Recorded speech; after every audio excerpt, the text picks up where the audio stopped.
चालाक गिलहरी और बहता हुआ जंगल। बहुत समय पहले की बात है। एक सुंदर जंगल था जहाँ पक्षी, हिरण, हाथी और कई जानवर खुशी खुशी रहते थे।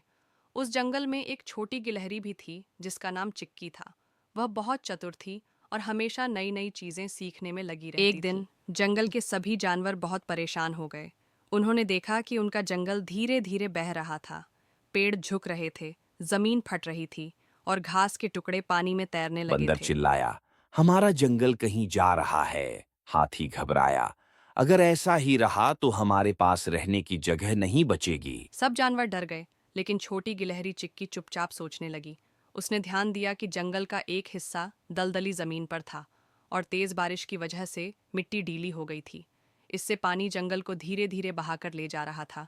चिक्की जल्दी से जंगल के सबसे समझदार जानवर, बूढ़े कछुए काका, के पास गई और बोली, हमें जल्दी से बड़े पत्थर लाकर जंगल के किनारे लगाने होंगे ताकि मिट्टी बहे नहीं। कछुए काका को यह उपाय पसंद आया। उसने सभी जानवरों को बुलाया और सबने मिलकर बड़े बड़े पत्थर और लकड़ियां लाकर किनारे पर लगा दिए। इससे मिट्टी बहना बंद हो गई और जंगल को बचा लिया गया। सब जानवर खुश हो गए और गिलहरी की तारीफ करने लगे। शेर राजा ने कहा, छोटे से आकार से कुछ नहीं होता, असली ताकत अक्ल में होती है।